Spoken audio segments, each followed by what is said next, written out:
Welcome to the ARC Fitness More Than podcast, a space where we explore the challenges and the triumphs of overcoming addiction and thriving in recovery. ARC Fitness is a highly commended and unique recovery organisation that utilises the powerful benefits of physical activity, professional support and community to support people to reclaim their lives after addiction. Each episode features conversations with individuals who have lived experience of addiction, as well as experts in the field. And together we will share stories, insights and tips on what it takes to break the cycle of addiction and to find a path to healing, growth and potential. We believe that everyone deserves a chance at recovery, no matter what their background or their circumstances, and that we are more than the problems that we face. Let's get started. Hello and welcome to episode 3 of the ARC Fitness More Than a Podcast.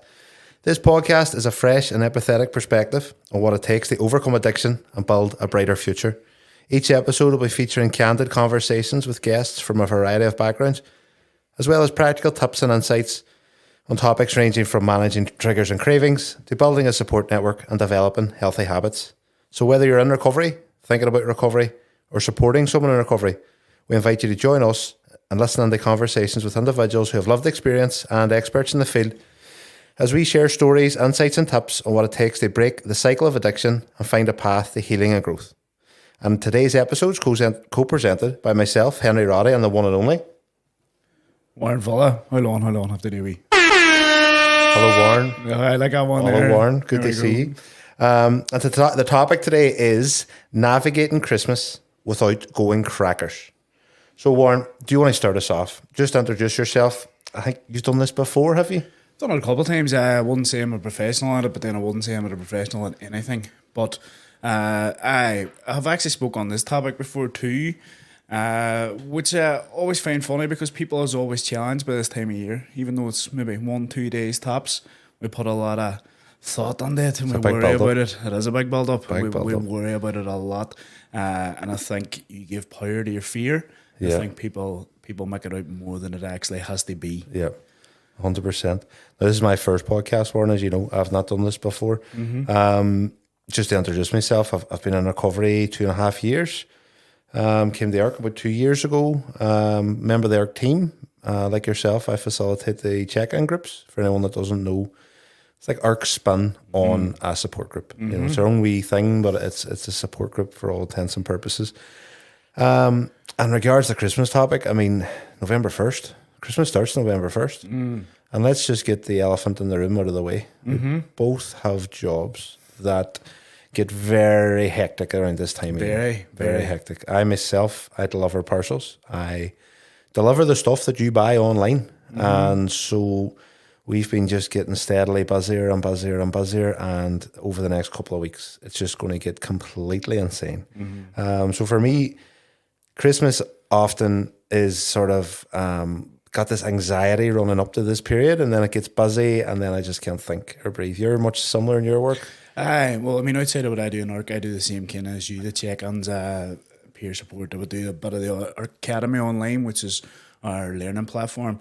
When I'm not doing that, I am working in retail, which retail's pretty, I'd say it's about the same as yourself as it comes into the December, November months. It gets pretty busy.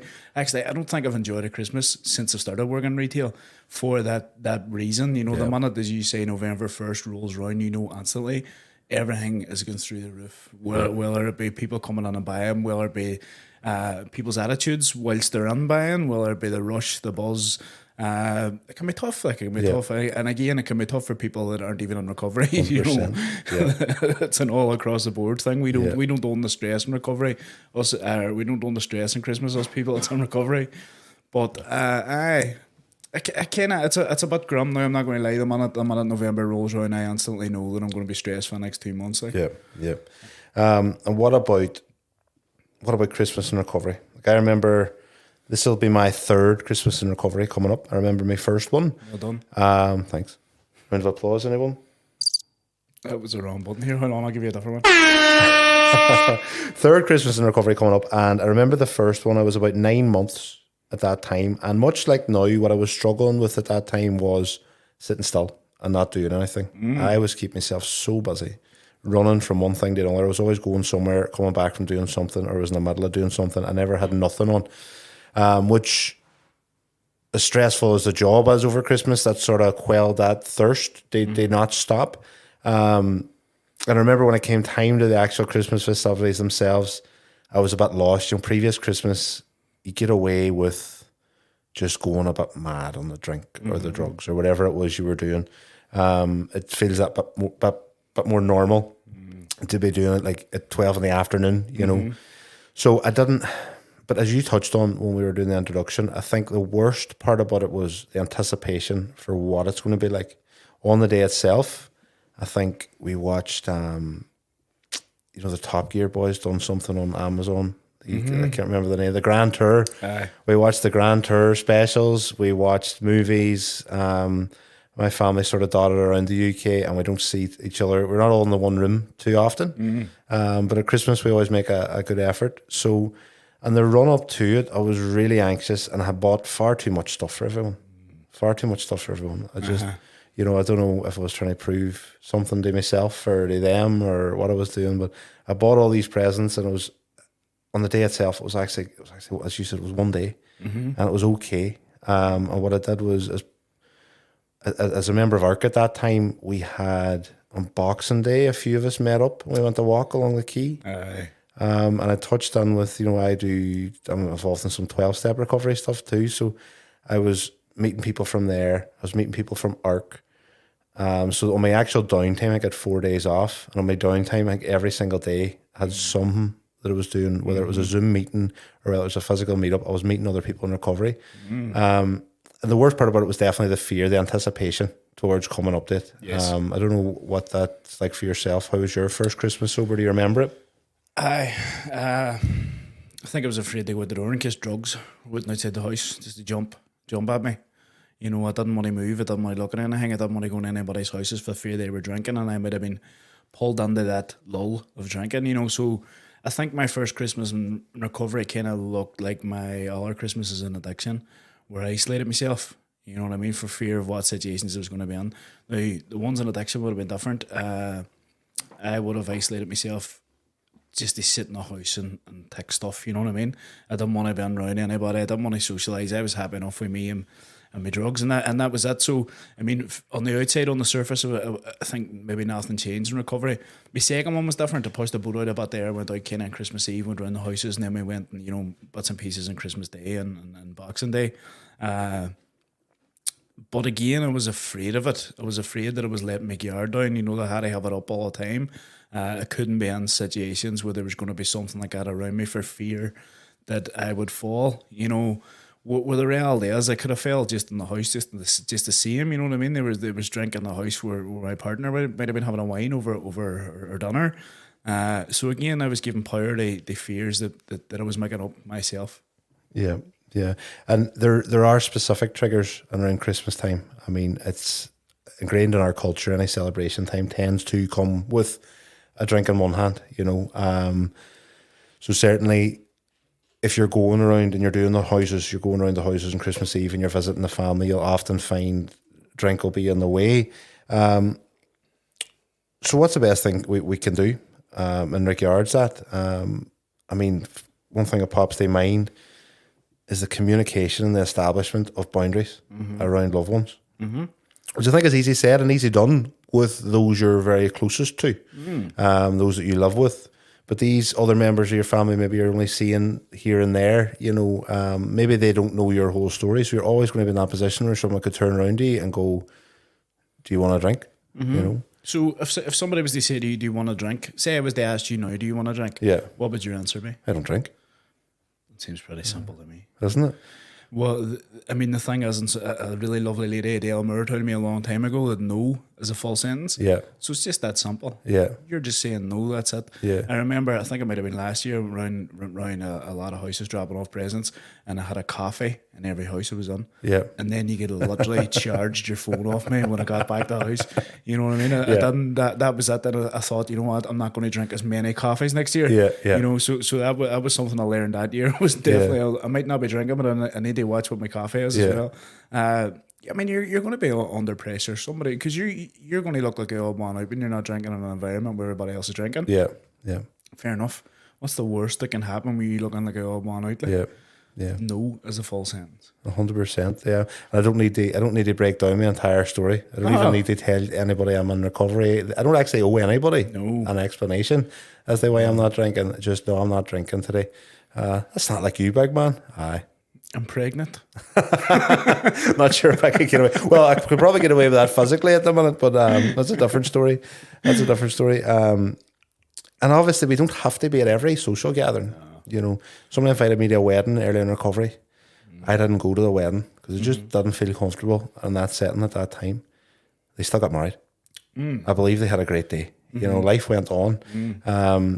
Obviously, you don't want to be left out, but you don't necessarily need to go to 100% of the social calendar, you know, if you're feeling uncomfortable, if you're in your first. No, but I mean, we would give people, you often give people advice based on your own personal opinion. So somebody says to you, I'm going to do this thing, and you say, oh, I don't know, I wouldn't do that thing. Yeah.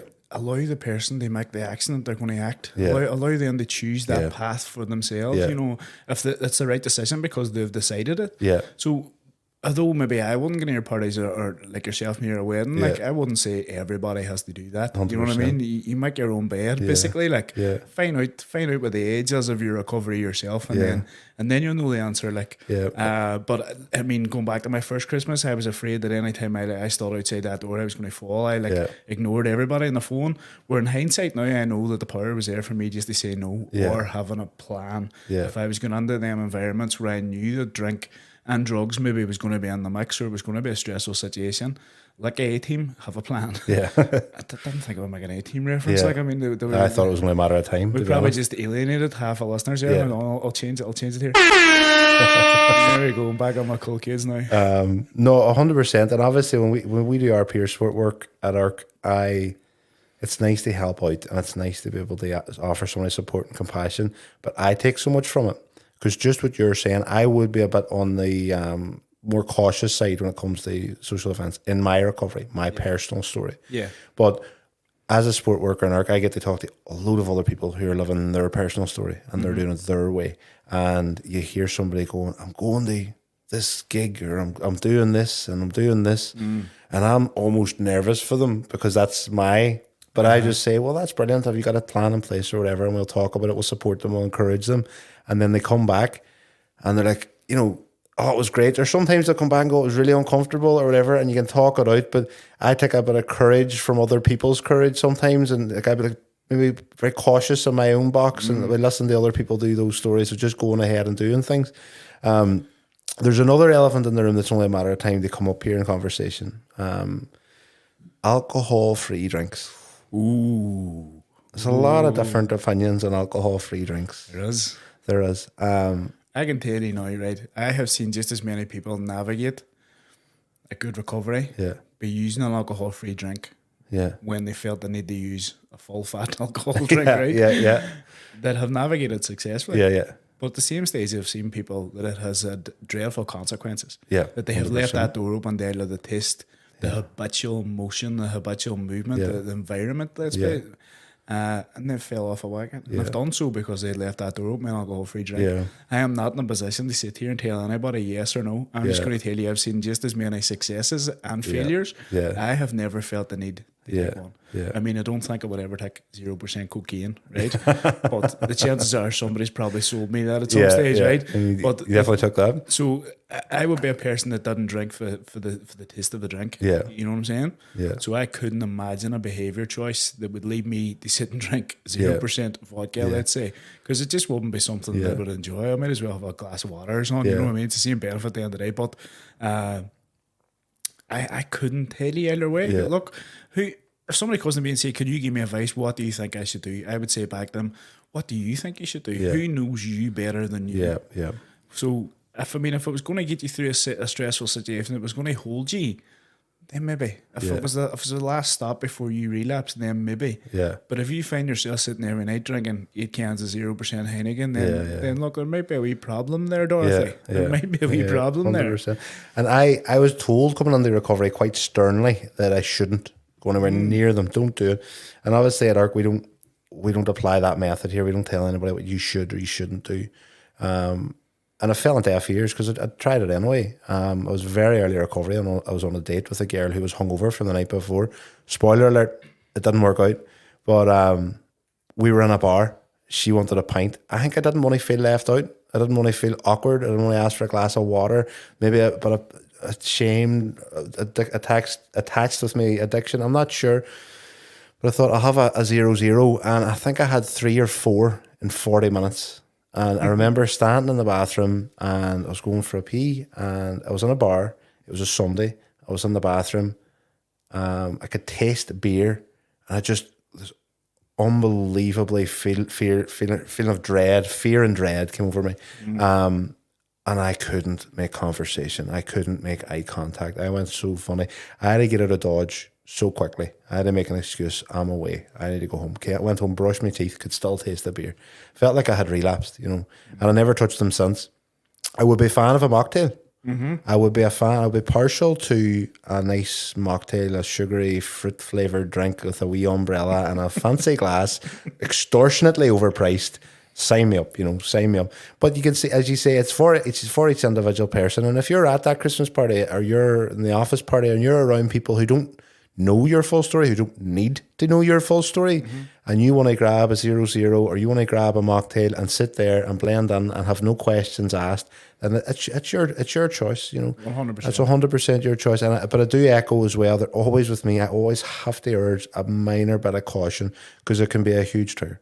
It can be a huge trigger. As you say, it can be the bridge between sobriety and relapse. I mean, you're leaving the door open. The test's there, you know what I mean? And the test may be a trigger. Yeah. And I mean, maybe eventually a test isn't going to be enough and you're going, I kind of want that wee buzz that comes along with it.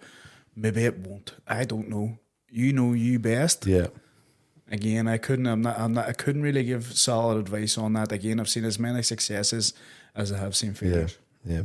So navigating through these Christmas things, I think I could put a jumping off point anyway would be if you plan ahead and you sort of schedule those holiday events that you're going to attend, know which ones you're going to attend, know what triggers are going to be there. People, a lot of the times, are triggers. You're at the office party and you bump into wee Shooksy, and you and wee Shooksy were on it a couple of years ago. Have a plan in place. He has a nightmare, though. There's a Shooksy at every workplace. That's a nightmare. But have a plan in place. And again, we don't need to run around. I don't need to run around telling everybody my recovery story. But if I'm going to be in a situation like that, and I've been in situations like that recently where people were partying, people were doing drugs, one safety net for me is there has to be someone there that knows. Like I won't be at an event that's high risk unless I'm with at least one person who I'm comfortable enough to tell my story to, or they already know it. And I can just have that wee safety net. And that's just somebody I can turn around and say, listen, I'm really uncomfortable. And in those words, they know what's going on. They know maybe my head's wandering, my head's spinning. And then I could just say, listen, I'm going to do the backdoor boogie here if I have to. And they're like, right, happy days. Or sometimes they'll go with you, Yeah. And other times, and in some of them situations I've been in, I know a situation I was in at the summer, it was a party sort of atmosphere. And I was in a nightclub in my mid-30s, which felt weird. And I was doing this weird sort of 2-step shuffle thing to the music. Nice. I know you can't see it at home here, but he's doing it. I'm doing it now, yeah. Doing it now. And then I was smiling. I was just loving the atmosphere around me. And I looked around and there was a guy there, and I'd say 99% chance the guy was using drugs. And I just seen in his eyes the anxiety, and he was looking down and he couldn't make eye contact. And I was just like, I've made all the right choices tonight. Like, I've made all the right choices. Nobody else was even nearly shuffling. It was the start of the night. Nobody was drunk. So nobody was dancing, bar me doing this wee shuffle, just enjoying the tunes, enjoying the atmosphere, and able to have a conversation and look people in the eyes. And it was great. I knew I made all the right choices. I knew I made all the right choices. And likewise, sometimes I'll go to events and I just get a bit, whatever, not comfortable, You know where else you'd want up on that guy? When you woke up the next morning. Oh, what? When you woke up the next morning. 100%. And you didn't have the hair. The hair was not on you. Yeah. When he woke up the next morning, he thought, what have I done? Well, I've had many cravings and I've had many mad notions in my time in recovery, but I have never woke up on a Sunday morning and thought, I wish I was melting. I wish I was absolutely melting under this bed. It's not happened yet. And I've never met anyone in recovery who's told me it has happened. So That would actually be weird. Can you imagine somebody come on this and says, you know what, I really miss the hangovers. You know what I mean? I don't miss the partying, I miss the hangovers the next day. I miss the Netflix and the ice cream. I'll be honest, the first time it happens, I will tell people, you know, sometimes you're talking to people new in recovery and you have to you give them something to be grateful for, because it can be easy. And coming up to Christmas, you know, it could be easy to fall into that, I'm missing out. I'm missing out. I think that's where it's important to practice gratitude. Definitely. You're missing, go ahead. I mean, I wonder what you're missing out in that situation. That would be my first question. What exactly are you missing out? You know, if you can still spend time with the people that are important to you, if your presence is still a present, that's grand. What are you missing out on? You're maybe missing out on that, but at the end of the night, when everybody's in-laws eventually fall out, you know what I mean? Whenever it all sort of kicks off a wee bit, like, maybe you're missing out on that there. But that's about the headache. Like, I mean, you're definitely not missing out on the hangover. You're definitely not missing out on the debt. You know. What are you gaining? What are you gaining? What are you gaining? That's what I always bring up, and that's the gratitude part of it. So you're missing out on getting blackout drunk and possibly definitely waking up with a heart, possibly doing something you regret. What are you gaining? You know, at Christmas time, you're gaining really good memories with the people that you love, which is priceless, you know. And at Christmas, and we'll talk about, you know, the social expectations on Christmas and the financial expectations on Christmas. My second Christmas was a lot different to my first Christmas. Right. How did that look? There was me, let me try and get a quick guess. There was 1, 2, 3, there's maybe 7 adults and maybe 6 children in a 3-bedroom bungalow in a council estate for the whole day, which was exactly as chaotic as it sounds. There was toys, there was noise, there was everything like that. And one of those children was a baby, you know. But it was pure magic, you know. It was pure magic. We had not all been in the one room in the same time. A lot of my siblings, for example, you know, if I was still using, they wouldn't be comfortable bringing their children and around an environment where somebody's got drugs on them. Of course. Well, of course. It's just natural enough that you'd expect that. So now that I was on my second year, all of a sudden they were happy for their kids to be up running around the house. And as much as it was nice on Boxing Day, when it was a bit quiet, that day was like, I'll remember for the rest of my life. Because I'd never had it. And that's what I was missing out on in addiction, was these family moments that a lot of people take for granted. And I wasn't slipping and sliding away to the bathroom, or I wasn't having to cover or hide. I was just able to get to know my nieces and my nephews and get to know the in-laws a bit, eat food, laugh, watch TV, play games. It was really, really, really magic. It reminded me of some of my earliest memories of Christmas as a child, you know. And that's the wee things. That's the things we're running away from. 100%. It's like we don't want to experience. Yeah. That's a normality that we're throwing on the background. You know what I mean? This doesn't.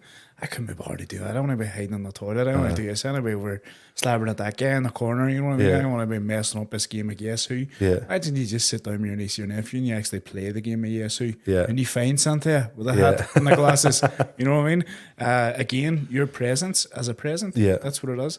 I know we spoke earlier on about before this, we spoke about you buying loads of presents to everybody. And maybe that was making up for the past. You know what I mean? I wasn't here in the past. Here it is. Here's what I got you. You were enough to be there.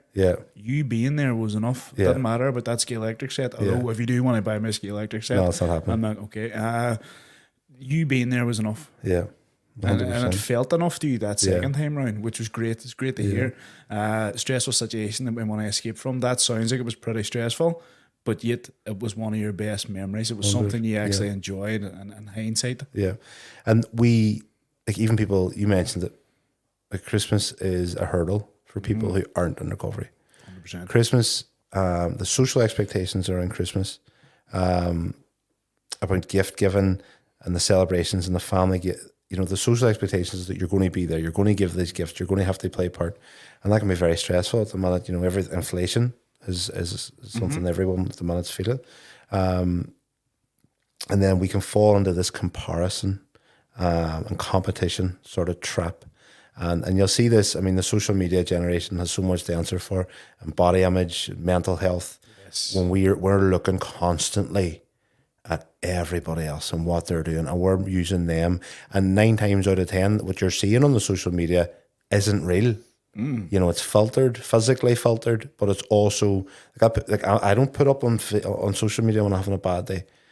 I can't remember if it was a recovery Christmas or if it was a sober Christmas, but I remember crying in a long wheelbase Sprinter van in the middle of a day trying to deliver parcels because it all got too much. That's still not on my Instagram, you know? So it's so easy when you're staring at social media to compare yourself and feel like you're faltering because you know the full story of your life, but you don't know the full story of the life of the person that you're looking at, you know? 100%. So I think one of the biggest tips we can all, myself included, myself especially, is put the phone down. You know, if I'm worried about the expectations coming up to Christmas and the stress involved in it, I can put my phone down a bit and I can get caught in that death scroll so easy. I just go on it and an hour later I'm still scrolling, you know, and I've gained nothing, I've lost an hour and now I've got a heightened stress level because of some of the stuff I'm looking at. But it's so common, you know, so we've all seen it. Maybe you've done it, I'm not sure, but the Christmas Eve picture of all the toys laid out for Santa the next morning. I detest it. I detest it. There's nothing worse that makes you feel like a bad parent. Yeah. You know what I mean? This wee in here has got 120 gifts, but I have just got my child 50. Yeah. I am the worst parent in the world. You're not. Yeah. See if there's see the fact that you're there alone with your child and that child's gonna be waking up the next morning. Yeah. You're automatically the best parent in the world. Your self-worth is not based on what's on them presents. It's not. Your parental guidance, let's say, isn't based on what's on that sofa. Yeah. You know what I mean? You have tried your best and that's enough. Whether there be 10 presents or one present, doesn't matter. It doesn't matter. But we are under pressure to keep up with Joneses. We are under pressure to show off stuff like that, you know. And again, as you say, it is a social media thing. I hate social media. I try and make my social media as much as a light-hearted place as possible. It's just like I know I'm on it. Yeah, like slagging Lee Curry and you know what I mean, talking about bad 80s accents films. Like I try not to go too deep on it. I don't like it as a medium, you know what I mean? And again, it's for that reason. It's people feel that they have to show off and they have to keep up with everybody on there. Like, I mean, were you really at the gym if you haven't took a picture of yourself at the gym? Yeah, and those are the sort of the social expectations that are sort of subconsciously put upon us through social media. Coming up to Christmas, we have emotional expectations too. We do, yeah. We're expected to be in this joyous, celebratory mood, you know.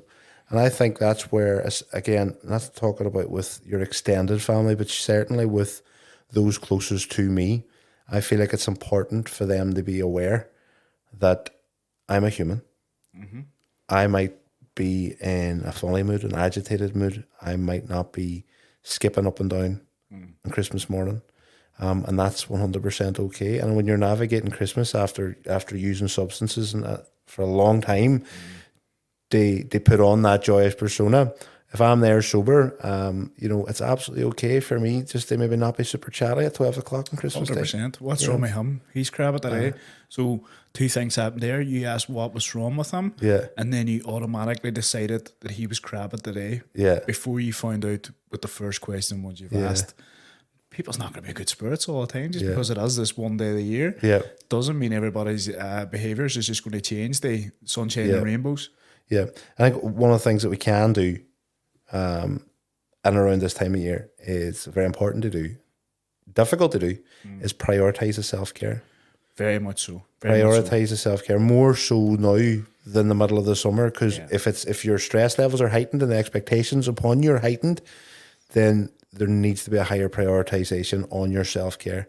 Obviously at ARC, the main thing about ARC is physical activity. You know, motion breeds changes emotion. Yeah. So it's one time not to be skipping your class. It's one time not to be skipping whatever your physical movement routine is, you know. Well, if you've had a term of sobriety before leading on to Christmas, which I'm assuming that's what we mean here. Yeah. What has worked for you all year? Yeah. Surely keep that implemented. Yeah. Surely keep that implemented. It might be a bit harder. The nights are a bit darker.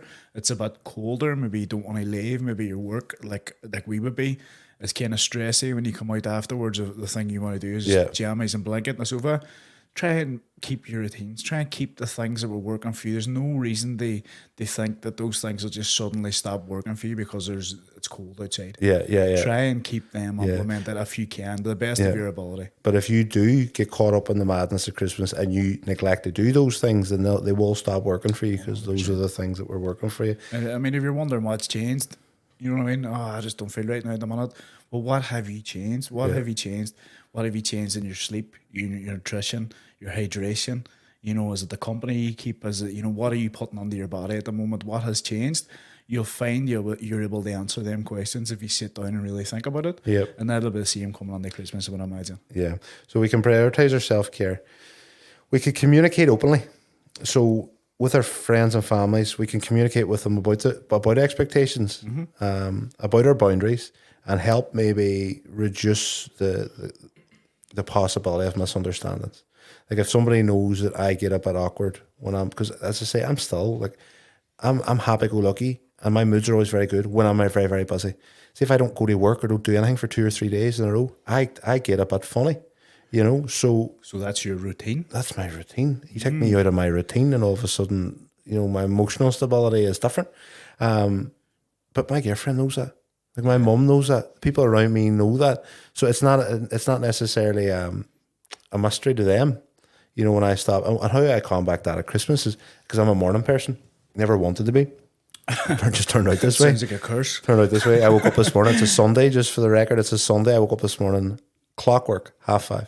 Same time I get up for work. Or same time I leave for work. So I got about a 15, 20 minute lay-in. So at Christmas, what I do is I've taken on the breakfasts. Some members of my family might have a wee wine.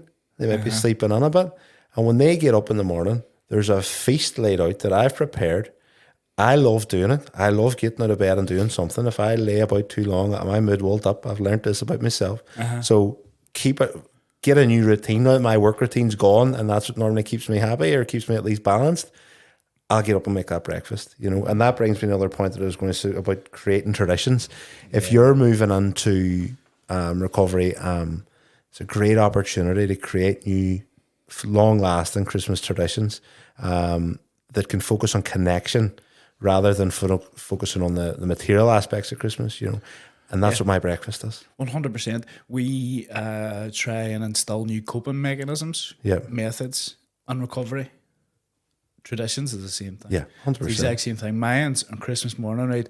Now, I know that the podcast before this was speaking about nutrition. Yeah. So I'm hoping that neither Matt or the lady that was on that listened to this. Yeah. Because my nutrition on Christmas morning is between 60 and 120 cocktail sausages, right? And if you think I'm making that up, I will send you photos. No, I know you're not. Email me and I'll send you photos. I can get through 120 cocktail sausages on Christmas morning before I have my dinner. That is a tradition I made, which is, I don't know, early onset heart disease or something. I don't know what the tradition actually is, but it works for me. I wouldn't advise it like every Sunday or every day, no, but certainly for Christmas. It wouldn't be special doing it every Sunday. Yeah. My breakfasts at Christmas are sort of founded on bacon. Nice. There'll be multiple types of bacon. You've got a maple cured, you'll have a traditional smoked, you'll have a hickory smoked, and then you'll have your standard back bacon, and they will be laid out to you, and you can just go nuts. If you're in my house, just go nuts on the bacon. Many great societies were founded in bacon, anyway, so I'm glad to see that you're keeping up that trend. 100%. What about mindfulness? Do you practice mindfulness? I do, but it's more the breathing technique for me. I find it hard to sit at peace. I find that my thoughts are scattered. Yeah. My thoughts are flying all over. So who's going to want to fight between Spider-Man and Batman? You know what I mean? Things like that there. Ridiculous stuff. I'm not going to pretend I'm in any way deep at all. But again, there's still scattered thoughts. I do the breathing technique. I do the 5 seconds on, the deep breath on, and the 5 seconds out through the nose. I do that. I can do that while I'm boiling the kettle. I can do that while I'm sitting in the toilet. I can do that while I'm sitting on the sofa. I can do that while I'm walking between my workstations. I do find it centers me. Obviously, science behind it. You're getting the your brain and all that. Just, if you could put on a bit here where I've explained that, if we could just cut that, so just pretend I explained it, and then I'll go on as if I knew what I was talking about here. That's what I use. Because science. Science. Because science. No, for me, mindfulness, I've been very similar. Day to day, it's breathing techniques, and sometimes you'll find yourself doing it subconsciously. You do. Something will happen. I drive a lot, as you know. If you drive around long enough, someone's going to pull it in front of you. Someone's going to do something stupid. Someone's going to give you the opportunity to have road rage. Why? Should you choose to accept it? You will find what you're looking for. And many times I have chosen to accept it, as many people could probably testify to. Now, what I do, and it's just a subconscious thing, I just go, and in that one action, I've already taken a pause, put myself in the moment, and decided not to react to a situation that was out of my control. And my life is immeasurably better for it, you know. My mother used to tell me a thing years ago, count to 10. Yeah. You know what I mean? Stop and count to 10. And I would say, it doesn't work. And she was just, well, look, if 10 doesn't work, just keep counting until you can down. Yeah. I don't know if she was implementing some sort of old gobna scale mindfulness from the 70s or the 80s, but it works for me. Yeah. It works for me. Take yourself out of a situation, just breathe for a minute, tell your body everything's okay, and then move on, see how it goes. Yeah. That's for the road rage again. You're going to seek what you find. If someone's going to annoy you, if there's a guy, you've let the guy out at the junction and he hasn't waved, why did he not wave? Yeah. You know what I mean? The thing is, you still on a good behaviour choice. Yeah. Why are you annoyed he didn't wave? You should still feel good about that. Like, No, 100%. And last Christmas, I got my girlfriend got me a massaging thing. You strap at the chair and you sit down, you get a massage. So on some of my days off, what I found myself doing was putting some music on in the headphones, the new headphones I got for Christmas. I was like a kid playing with all my new toys. And then I got the massager going. And in the course of 15, 20 minutes, you find this sort of tranquil, sort of a relaxed state, you know.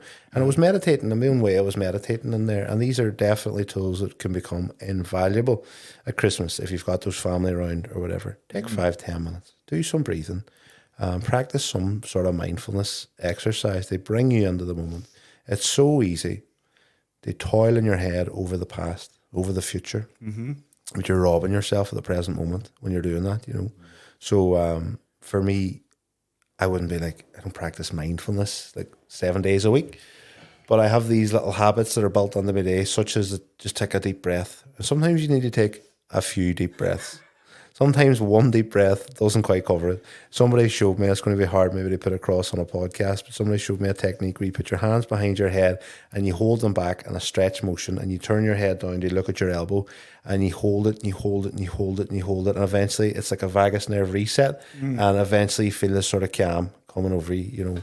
And we things like that can be invaluable for getting through a stressful situation where there's people in the house and maybe you're a wee bit because stressed. there will be. I mean, you're not going to get through Christmas without a couple of stressful situations. Let's be honest with you. When you're listening to this today, if you're expecting some sort of Jedi mind tricks from us to tell you how you're going to navigate all this with zero stress, that's not going to be a thing. No, the stress is going to be there. That's isn't not it? realistic. Yeah. So it's about how you deal with it. It's about understanding that, accepting what's happening in front of you, and moving past it, knowing that a drink or a drug isn't going to alleviate anything that's happening in front of you. That's the first and foremost of it at the mind. There's nothing that a drink or a drug's going to fix. Yeah. If anything, you've pushed it past, you've pushed it out a wee bit, and then you're going to have to deal with it slightly later. Only this time you're going to be fried. Yeah. And it's powerful when that plays out. You don't take the drink or your drug. You get through the stressful situation. Nothing has gone wrong. The world hasn't ended. Nobody's dropped dead on the spot. And you have then that experience built into your own memory.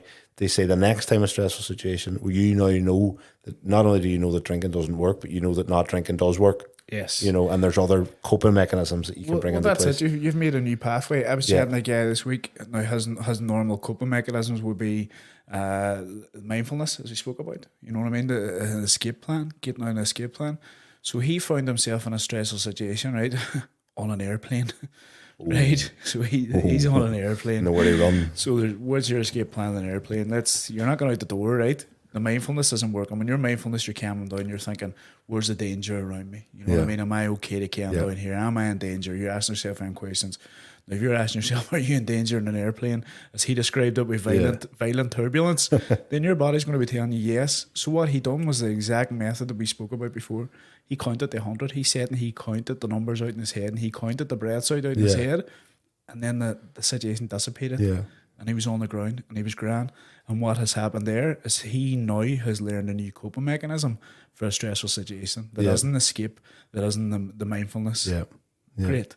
That's what we're trying to do. Yeah. That's what we're always trying to do. We can't avoid every situation, but we can maybe find something that works for us to cope in every situation. Yeah, yeah. And bearing in mind that if we're in this stressful situation and the notion or the craving comes on, and all of a sudden, and I've done this, you know, I've started to try to convince myself, maybe I could just have a drink or maybe whatever. It's important to note that that's a temporary thing. That is a temporary thing. I'm not going to spend the rest of my life running around craving. You know, I think somebody told me again, science apparently, Somebody told me a craving can only last 15 or 20 minutes. It can't last longer. Now, I can't testify to the scientific research behind that, but I can testify to my own personal experience, and it doesn't last more than 15 minutes. It's a bit of a drum. You know, it comes and it goes. And Loud for a second. Yeah. And those sort of key tools in recovery, you know, move the needle forward. What would happen? Be honest. What would happen now if I have a drink? I'm sober here and everyone's buzzing. I'm sober and I'm going to sneak off and have a drink and wreck everybody's Christmas.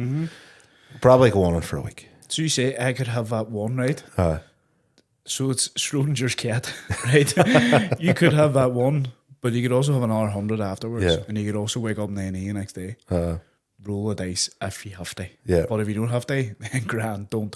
I will say it, if it was if it led you to, if a drink has led you to the decision to get under recovery, then that's just waiting for you when you get back. Yeah. Nothing's changed. You're going back to a place where the landscape hasn't changed. Yeah. You've made changes in your sober living. You have not made changes in your addictive living. Yeah. It's just the way it is.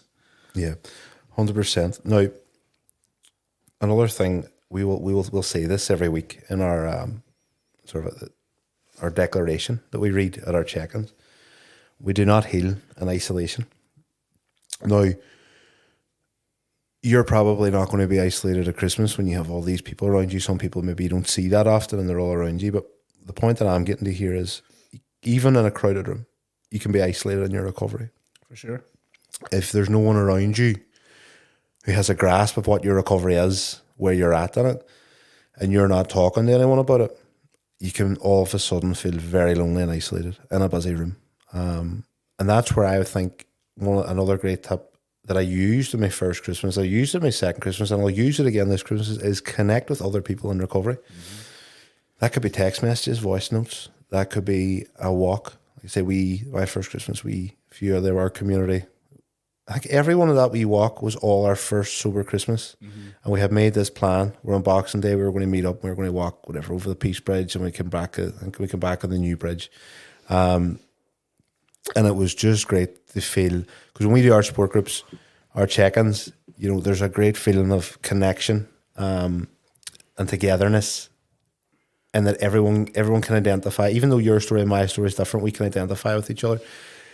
And that's been a powerful tool for my recovery, full stop. That's the reason I was able to stay in recovery in my first months, was that I was connecting with other people and identifying with them and sharing my thoughts and my story with them.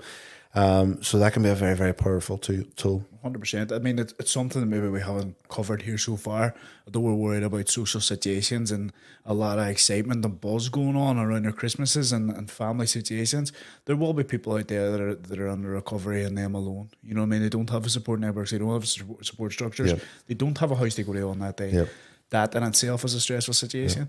I mean, if you think that drug use or drink use is escapism, then maybe the person's going to want to escape from that. Yeah. So what I would counsel there is get in touch with all our groups. There's many out there. Whilst ours as ARC, we have a community at ARC. There's many forms of recovery out there. There's many forms of support groups out there. And guess what? They're all going to be going through the same thing you're going through. Yeah. It might feel like this is just it's just you alone, and you're the only special being going through this recovery navigation. You're not. There's a lot of other people out there that's going to be feeling the same thing you do, that's going to be looking for the same accountability and companionship to get through this stressful time of the year. Yeah. But you're not going to find them until you reach out. 100%. Off the top of my head, you know, we have the ARC Walking Group. You don't have to be a member of their community. You can just turn up to the ARC Walking Group. That happens twice a week, and that'd be a great place to connect with people.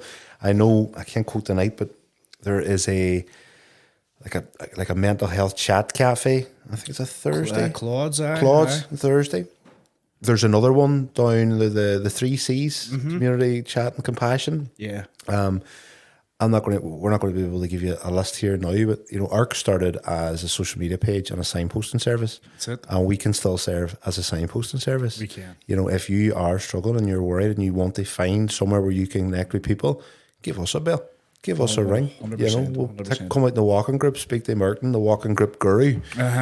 Mr. Mobile Check-in. Mr. Mobile Check-in, and have a mobile check-in with him along the Bay Road, and come on the ARC after it and have a coffee and a chat. That's it. Because you're 100% right that it's easy to take for granted having people around you, but sometimes, you know, it's just not always the case, you know. No. But these services are becoming more and more available. They're everywhere, whether it be a chat in Claude's Cafe or whether it be a walking group chat. There's 12-step recovery is available anywhere you want to go, and that's obviously, it's not the ARC way, but it's been a part of my recovery, and it you're never more than 45 minutes away from a room somewhere of people in recovery who want to help you. It really takes one internet search to find out what services are available 100%. around you, what support's available around you. As I say, there's a lot of people going to go through the exact same thing, and we're stronger in numbers. Yeah. So as we're getting towards the end of our time, I'm sad. There's definitely no Jedi mind trick. There's definitely nothing I can turn around now and say, do this and life will be perfect. There's not, because you're coming at it from a place where this is what worked for you. Yeah. This is what worked for you. You trust that the person's going to know what's going to work best for them.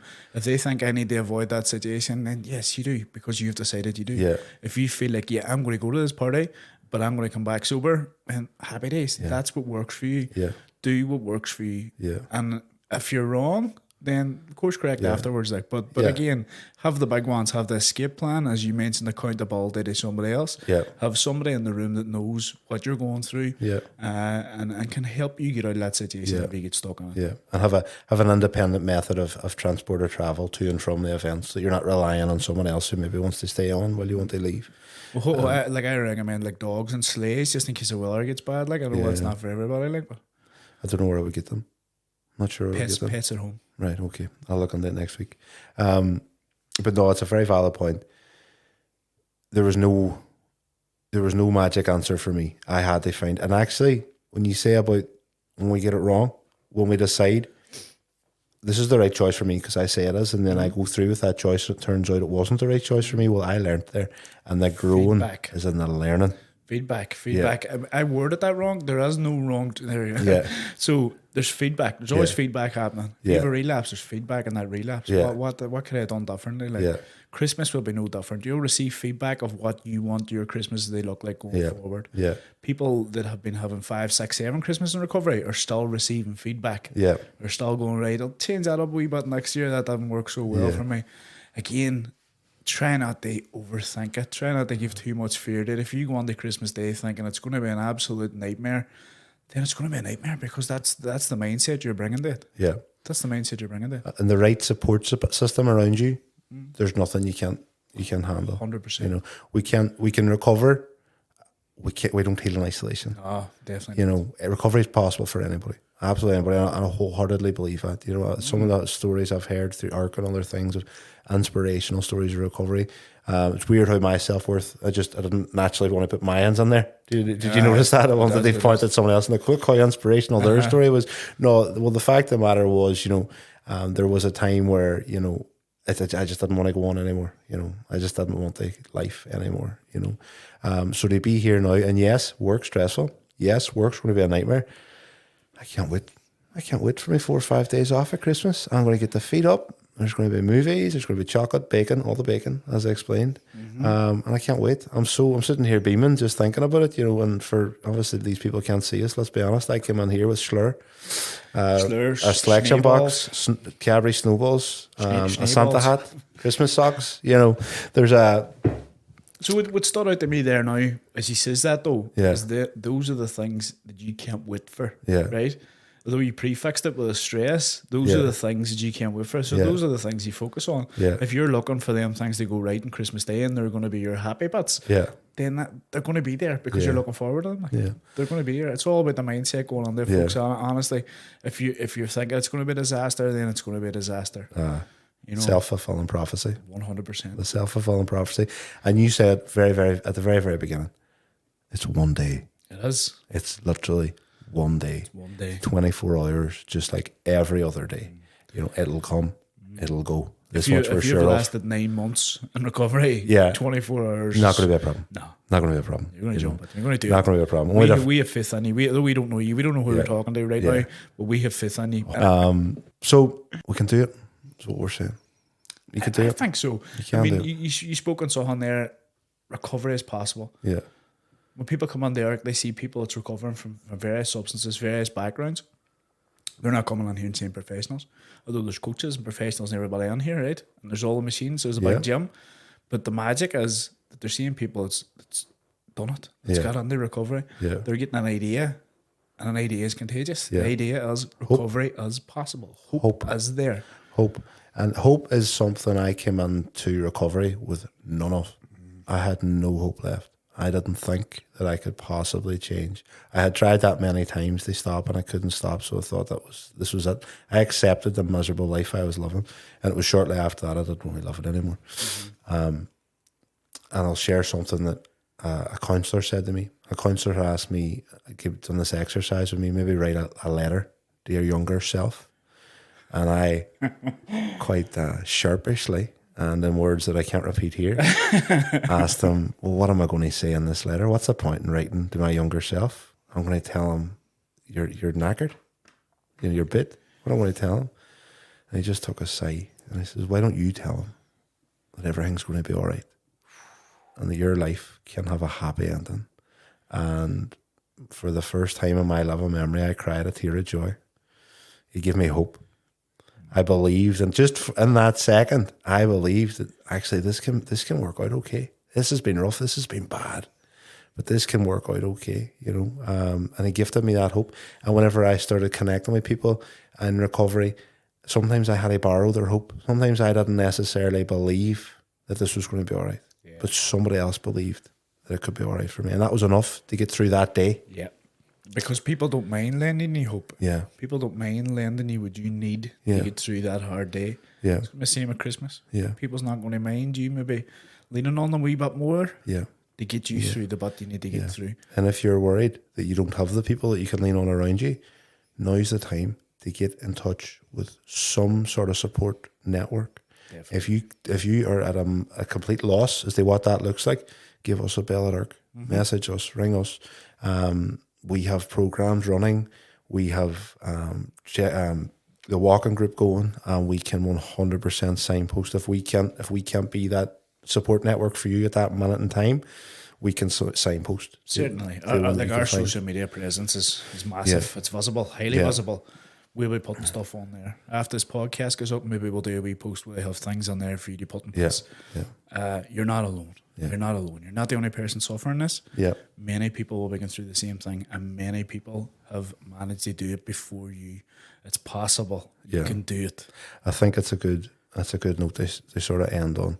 You're not alone. You're not. You can do it. You can do it. Right. Well, I think that just about brings our podcast to an end. Thanks very much for listening, if you're still here. We launch a new podcast at the end of every month, and there are going to be a variety of different presenters and guests on the podcast covering different fields, different topics, different subjects.